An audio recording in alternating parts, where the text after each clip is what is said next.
Bonjour Laurent, Bonjour. merci de nous accueillir dans ton beau fournil à Saint-Paul-sur-Ubaye. Merci à vous d'être venu ici, de la visite. Voilà, peut-être que tu peux un peu te présenter. Ouais, donc Laurent Signoret, donc boulanger à Saint-Paul-sur-Ubaye depuis début juillet. Donc on est venu ici, c'est un projet de vie en famille avec Laurence, mon épouse, et Samuel, notre fiston qui a 2 ans aujourd'hui. Et du coup, un projet de reconversion professionnelle et d'installation en tant que boulanger dans la vallée de Dubaï, à Saint-Paul. Du coup, on est arrivé en juillet 2021. On a commencé à boulanger en juillet 2021 dans le four de Fouillouse.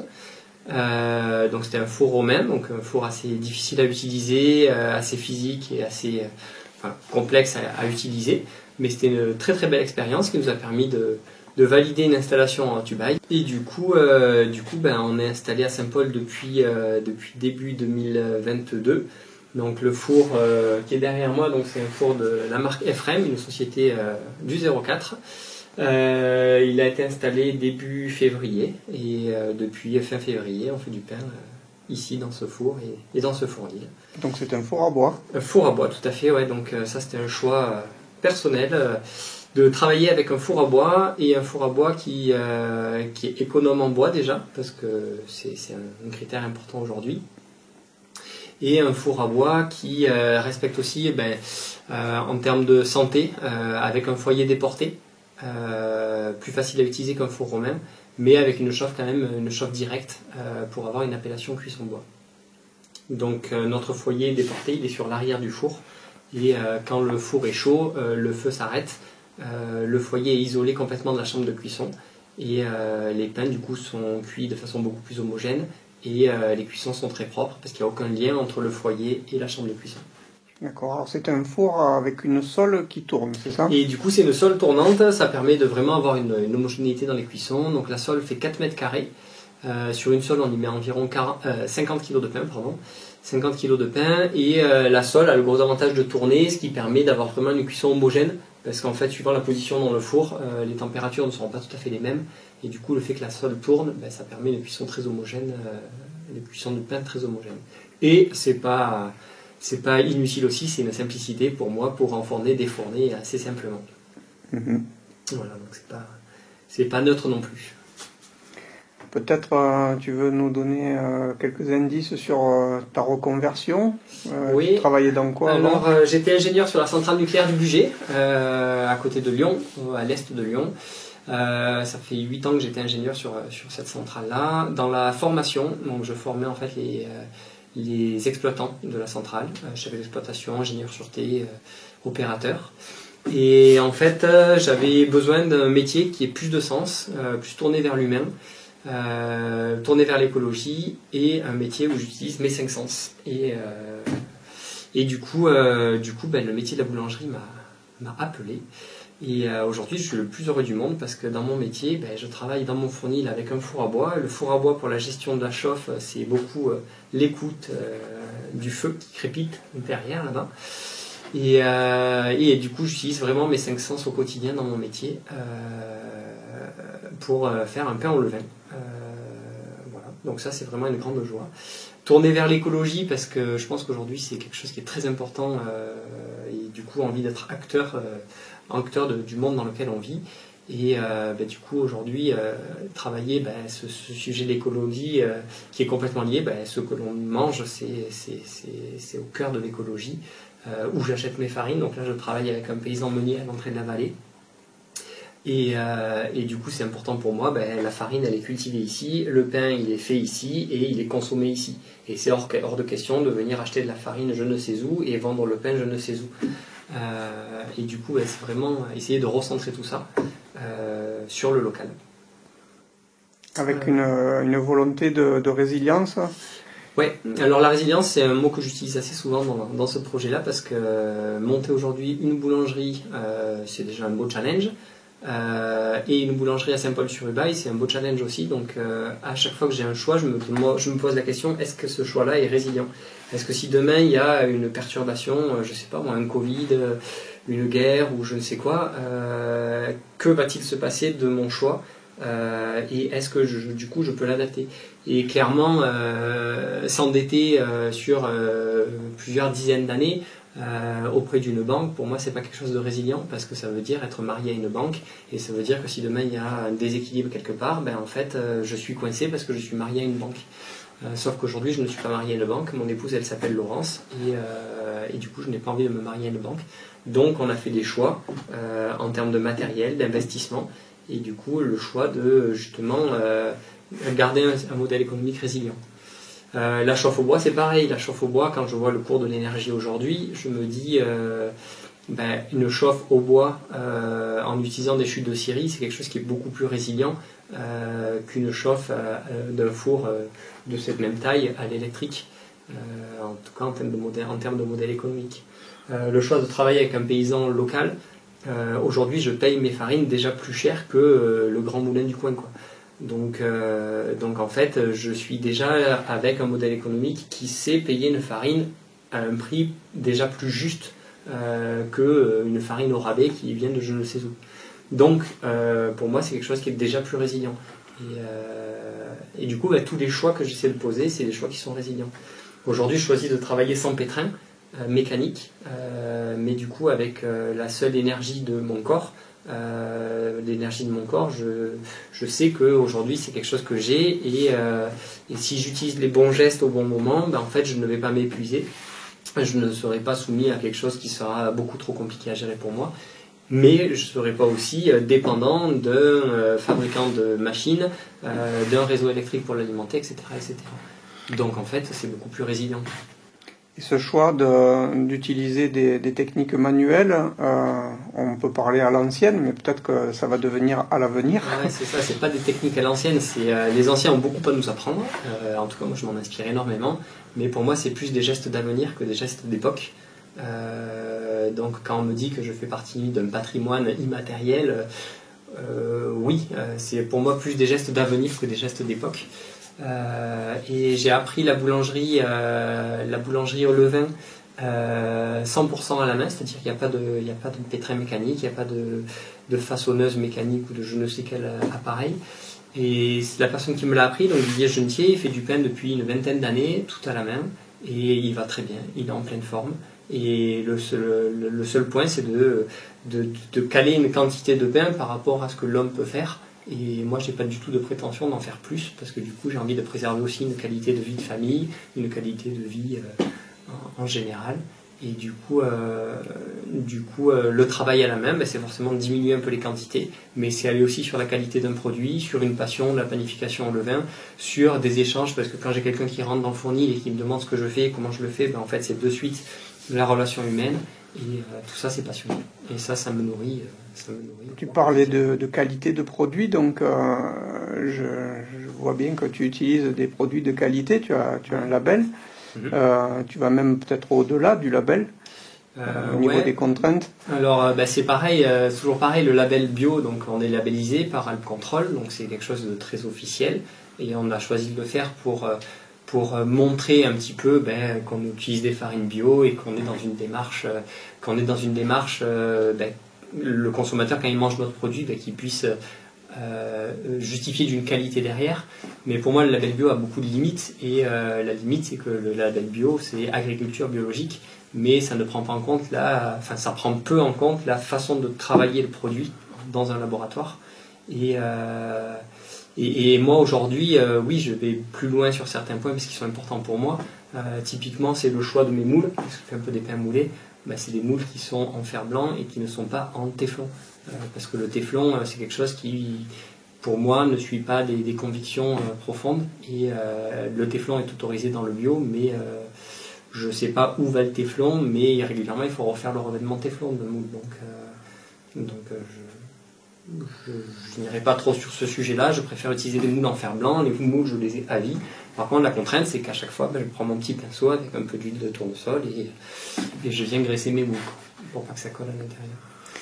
Donc pareil pour le pétrin mécanique avec une cuve en alu qui est encore autorisé aujourd'hui, c'est une aberration. L'alu on sait tout ce que c'est cancérigène.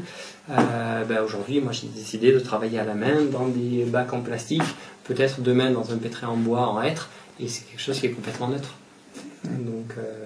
Donc en fait, ouais, c'est quand j'ai un pain qui part de ce fournil-là, j'ai envie de garantir que la personne qui le consomme, en fait, il a quelque chose qui est de qualité et qui est relativement sain.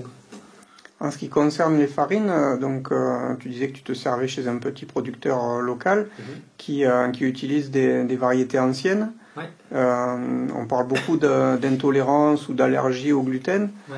Avec ces variétés anciennes, peut-être qu'on ne retrouve pas ces mêmes problèmes. On le retrouvera toujours parce que les blés ont muté et du coup on reste sur des blés qui ont du gluten à hauteur de 13%. Maintenant les gluten sont plus ou moins longs et du coup est-ce qu'ils sont plus ou moins digestes, je n'en sais rien.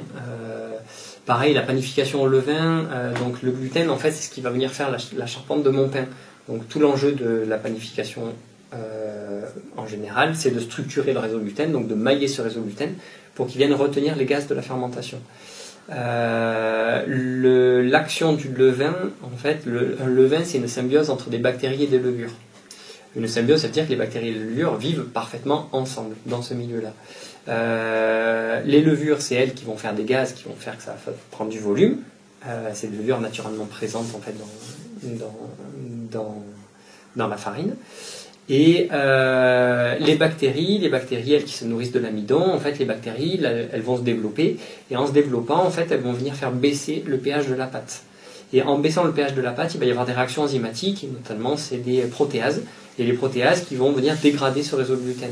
C'est-à-dire que le réseau de gluten qui est très bien structuré par le boulanger, les protéases, tac, tac, tac, ça va venir couper tout ça. Donc si on va trop loin dans la fermentation, en fait, ce qui va se passer, c'est que le pain va retomber. Donc tout l'enjeu, c'est d'enfourner au bon moment. Quand les protéases ont fait le boulot, elles ont dégradé le réseau de gluten, mais pas trop pour pas que le pain retombe. Maintenant, on a compris, elles ont dégradé le réseau de gluten. C'est-à-dire que le pain, le réseau de gluten a été coupé par ces protéases. Est-ce qu'il est plus digeste? Est-ce qu'il n'est pas plus digeste? Aujourd'hui, il n'y a pas d'écrit. Après, intellectuellement parlant, on peut se dire, voilà, ça a été déjà un peu coupé dans tous les sens. Mais aujourd'hui, il n'y a pas d'écrit scientifique qui dit que c'est plus digeste. Donc je ne peux pas dire que c'est plus digeste. Enfin, les gluten sont plus digestes. Par contre, moi, personnellement, je sens que c'est plus facile à digérer. Mais c'est pas un écrit scientifique. Peut-être que tu pourrais nous faire une petite description en partant du début de ton travail, comment, avec les ingrédients, avec quoi tu commences, et puis jusqu'au moment où tu ressors le pain du four. Du coup, les grandes étapes, donc la panification au levain, ça se joue alors imaginons, je veux faire du pain aujourd'hui, je vais commencer ça hier soir. Hier soir, je vais mélanger donc on va partir sur dans 2 gros bacs que j'ai derrière. Là, je vais mettre en gros 8 kg de farine, je vais mettre 7 litres d'eau et je vais mettre 2 grosses cuillères à soupe de levain. Mon levain chef que j'entretiens et que j'ai depuis plusieurs années. Et c'est vraiment c'est ça qui va ensemencer mon levain. Donc ce levain chef. Et cette l'eau que je vais mettre, je vais faire en sorte de tomber sur une pâte à la fin qui est à 25 degrés à peu près. Je vais laisser cette pâte reposer toute la nuit. Et en fait, les bactéries présentes dans mes 2 cuillères à soupe de levain chef vont se développer dans le milieu, vont consommer l'amidon du milieu. Et le lendemain, j'aurai un levain prêt à utiliser pour faire une centaine de kilos de pain. Donc tout commence en fait la veille au soir avec 2 cuillères à soupe de levain chef. Du coup, le matin, quand j'arrive, je commence ma journée vers 7h, 7h30. Je vais retrouver donc mon gros bac avec tout mon levain. Et là, je vais mélanger, donc pour un pain de campagne, je vais mélanger, donc je vais faire ça pour 1 kg de farine. Je vais venir mettre 800 g d'eau et 200 g de levain tout point, donc c'est le levain que j'ai préparé la veille. Et 18 g de sel. Donc après, suivant la quantité de pain que je vais faire, je vais multiplier tout ça par un certain coefficient. Mais du coup, la recette de base, c'est 1000 g de farine, 800 g d'eau, 18 g de sel et 200 g de levain tout point, donc le levain qui a été préparé la veille. Le levain tout point, c'est important qu'il soit jeune, c'est-à-dire qu'il ne soit pas aller trop loin dans sa maturité. Comme ça, il est bien dynamique. En fait, c'est un levain qui qui est dans la force de l'âge, et je sais qu'il va être très dynamique dans le pain. Alors que si c'est un levain un peu vieux, il va falloir déjà qu'il se refasse une santé, donc ça va être un petit peu plus mou.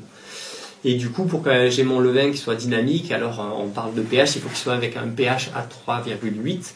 Maintenant, j'ai pas de pH mètre ici, après c'est qu'une habitude, et si je sens qu'il est un peu trop mature, je vais lui donner un peu de farine, et ça va le redynamiser.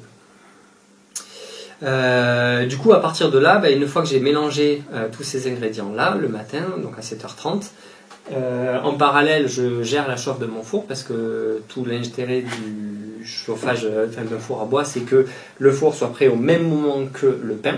Et on l'a dit tout à l'heure, c'est que si on va trop loin dans la fermentation, les protéases viennent dégrader le réseau de gluten et boum, on sort des galettes.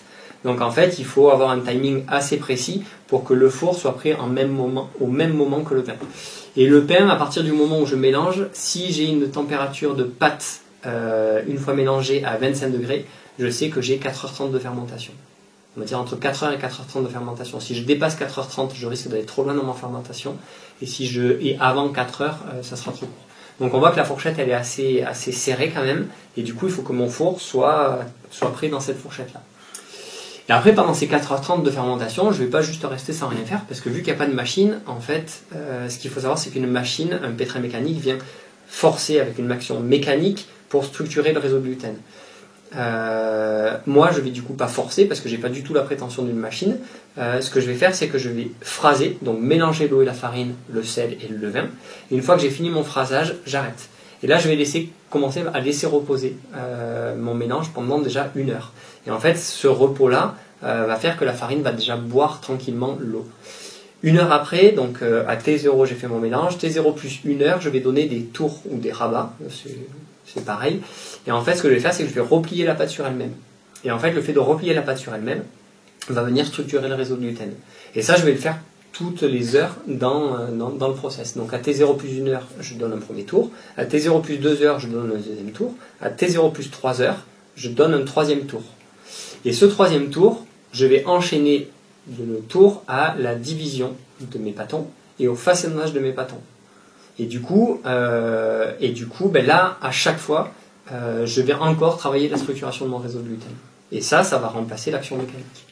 Donc là, on a T0 plus 3 heures, j'ai donné un tour, j'ai débaqué toute ma pâte sur la table, et je divise. Donc je divise pour avoir un pain cuit qui tombe à 1 kg. Ça, c'est très facile, il faut diviser à 1 kg 250. Et une fois que j'ai divisé, je vais bouler chacun des pâtons. Donc ça, c'est un peu chronophage, mais il faut le faire. Donc je boule, je serre bien mes pâtons, et là, je les laisse reposer une dizaine de minutes. Une fois que je les ai laissés reposer une dizaine de minutes, ce que je vais faire, c'est que je vais les façonner en bâtard pour la plupart de mes pains. Et le façonnage en bâtard va encore une fois permettre de structurer le réseau de gluten. Et une fois que j'ai fini ce façonnage, donc toute la partie d'avant, c'est ce qu'on appelle le pointage, donc cette fermentation. Et à partir de ce moment-là, je ne touche plus mon pâton, et il va y avoir une partie de la fermentation qui s'appelle l'après, et l'après dure entre 1 heure et 1h30. Et du coup, là, les pâtons reposent dans mon atelier. Ils sont censés être encore à peu près 25 degrés, donc après c'est toute une gymnastique pour garder sa pâte à 25 degrés. Le four est quasiment prêt, et quand j'ai tout façonné et que j'ai attendu l'après, du coup est venu le temps de l'enfournement. Et du coup, le temps de l'enfournement, il y a une étape assez importante avant ça, c'est fermer le foyer pour plus qu'il y ait de contact entre le feu, les braises et la chambre de cuisson. La chambre de cuisson, donc il fait 4 mètres carrés, c'est un coup de balai, comme ça elle est vraiment nickel.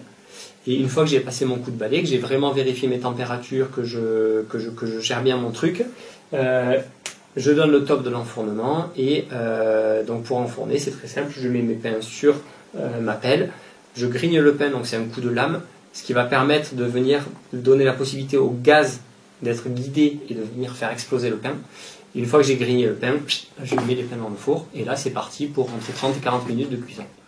Comment tu fais pour connaître la bonne température de ton four? Tu me disais que tu faisais travailler tes 5 sens. Travail des 5 sens, toujours, c'est beaucoup plus précis qu'un appareil électronique. Je prends une poignée de son, donc le son c'est l'enveloppe du blé, et j'envoie cette poignée de son dans le four, et en fait c'est la vitesse à laquelle le son crépite. Et c'est marrant, c'est très très précis. Et j'ai travaillé avec des thermomètres laser. Un thermomètre laser, il va prendre 2 ou 3 points et il va te donner la température moyenne entre ces 3 points. Mais c'est absolument pas précis au final. Ma poignée de son, j'arrive à voir sur une surface assez grande, en fait, à la vitesse de crépitement du son, quelle est la température de ma sole et quelle est la température un peu de l'ambiance dans mon four, quoi. Et du coup, j'ai appris cette technique-là avec un boulanger qui travaille comme moi. Et je pense que c'est aujourd'hui beaucoup plus précis qu'un appareil électronique. Et ça utilise les 5 sens. Et c'est quelque chose, le son, c'est quelque chose que j'ai, parce que du coup, mon paysan m'en donne.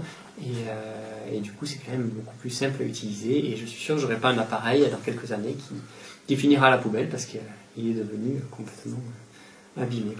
Donc, tu as enfourné. J'ai enfourné, j'attends donc la cuisson. La cuisson, il y a 3 phases dans la cuisson. Une cuisson, c'est quand même assez technique. C'est peut-être le moment le plus difficile, c'est le moment de la cuisson. Donc 3 phases. La première phase, il faut que le four ait une ambiance humide et chaude, et très chaude. Que la sole ne soit pas trop chaude, sinon on ferre le pain, donc on le brûle par le dessous. Donc il faut une bonne température de sol et une température d'ambiance très chaude et humide. Le pain va se développer parce que l'ambiance est humide, donc en fait il ne va pas croûter. Il va se développer et il va figer. La température à laquelle le pain fige, donc on parle de la gélatinisation de l'amidon, du coup on est vers les 70 degrés. À 70-80 degrés, il y a la gélatinisation de l'amidon, donc le pain a figé et le pain est cuit. Par contre, il est complètement blanc. Donc ça dure à peu près une dizaine de minutes. Quand je mets mon pain dans le four, il se développe, il fige et l'ambiance est chaude et humide. La deuxième partie de la cuisson, il faut une ambiance moins chaude et sèche. Donc là, du coup, j'ai une boîte à buée dans ce four-là. J'envoie de la buée sur la première partie de la cuisson, puis après j'arrête d'envoyer de la buée et je peux même un peu avoir tendance à ouvrir le four. Comme ça, il y a un peu d'humidité qui sort du four. Et du coup, cette deuxième partie, en fait, le pain, c'est là qu'il va se faire sa croûte. Et du coup, on parle de réaction de Maillard. C'est ça qui va colorer la croûte. Et cette réaction de Maillard, bon là, il va falloir entre 20 et 30 minutes pour que du coup le pain brunisse, ne brûle pas. Donc c'est là que c'est un peu compliqué, c'est qu'il ne faut pas que le four soit trop chaud. S'il est trop chaud, il va avoir tendance à brûler et à peu cuire à l'intérieur. Donc il faut qu'il brunisse sans brûler et qu'il fasse une croûte croustillante. Donc ça c'est la deuxième phase de la cuisson. Et la troisième phase, c'est quand on va vraiment pousser cette réaction de Maillard et on va vraiment faire une croûte épaisse. Alors moi je vais pas trop sur cette troisième phase parce qu'en général je veux enchaîner des cuissons et du coup je reste vraiment sur la deuxième phase que je travaille un petit peu plus. Du coup j'essaie de faire sécher mes pains, les croûter et leur donner une belle couleur. Et après ça je défourne et vient la dernière étape qui est très importante, c'est le ressuage. Le ressuage, c'est le moment où on va laisser le pain reposer après ce qu'il a vécu là-bas dedans. Et du coup, on va le mettre sur la tranche et en fait, il va refroidir doucement. Et en fait, pendant ce ressuage, le pain il est relativement fragile. C'est-à-dire que même s'il a eu une belle croûte en sortant, en fait, si on fait un mauvais ressuage, en fait, on va fragiliser la croûte et le pain il n'aura plus de forme. Donc, il faut le laisser vraiment reposer et refroidir doucement. Au moment où tu sors le pain, tu fais quand même un petit contrôle de sa température intérieure, ouais. J'ai vu ça. Tout à fait, parce qu'en fait, ce qui se passe, c'est que le four, là pour l'instant, j'ai pas encore un nombre incalculable de fournées dans ce four-là, et du coup, suivant la température de mon four, vu que c'est un peu tout à la main, potentiellement, je peux avoir un pain qui va prendre très vite de la couleur, mais qui va être peu cuit à l'intérieur. Et ça, c'est vraiment pas bon. Donc moi, je veux vraiment que le pain soit cuit à l'intérieur. Et du coup, j'ai tendance à venir mesurer la température à l'intérieur du pain avec un petit thermomètre. Ce qui me permet de dire, si le pain est supérieur à 90 et 95 degrés, c'est vraiment bien. 95 degrés à cœur, je suis certain que quand on va couper le pain 2 heures après, il sera parfait. Et pour l'instant, j'ai jamais eu de retour comme quoi mon pain avait un problème de cuisson à l'intérieur. Et pareil, si on arrête à 85 degrés la cuisson à cœur, le pain sera bien à l'intérieur, mais en termes de digestion, je préfère quand même aller à 95 degrés et avoir un pain qui est bien cuit à l'intérieur. Voilà, donc je mesure la température. Alors, toute ce process, comme tu disais, cette procédure, tu l'as mise en place pour que Laurence, ta femme, puisse éventuellement faire une fournée toute seule. On parlait de modèle résilient, c'est un peu comme ça qu'on a dimensionné, c'est-à-dire que c'est un gros plein temps ici à la boulangerie, et du coup, ce gros plein temps, c'est soit moi, soit Laurence. Donc, c'est la meilleure assurance et la meilleure garantie qu'on puisse avoir, c'est qu'en fait, on n'a pas dimensionné notre activité avec 2 gros plein temps, parce qu'en fait, on est 2. Et on veut garder aussi une vie de famille de qualité pour nous et pour Samuel. Alors ce fournil, il te sert, il vous sert avec Laurence. Peut-être que ce fournil serait ouvert à d'autres. Tu voudrais peut-être partager cet outil de travail. On est fermé à rien. Pour l'instant, nous, on a monté notre outil de travail. C'est un outil auquel on tient. On a pris un four de qualité. On a essayé de faire les choses bien. Ce qui est sûr, c'est qu'il y a une philosophie de vie, une philosophie de travail dans ce local-là. Après, nous, on est ouvert à toute rencontre. Après, on verra ce qu'on fait du projet. Alors des rencontres, il y en a des fois des sympas, puisque je crois que tu as eu la visite de l'école de Saint-Paul avec tous les petits bambins qui sont venus visiter le patrimoine.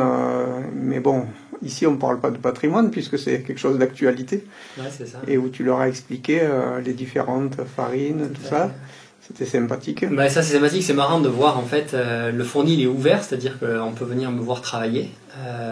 Et ça c'était vraiment une volonté qu'il n'y ait pas une barrière entre le consommateur, le client et la fabrication. Enfin, on voit aujourd'hui avec Yves Rocher, les pizzas italiennes et tout ça, quand on achète un truc en supermarché, dur de faire confiance en fait. On se dit mais comment ça a été fait et en fait moi c'est justement un truc que je ne veux pas, ça, c'est qu'il y ait une barrière entre les deux.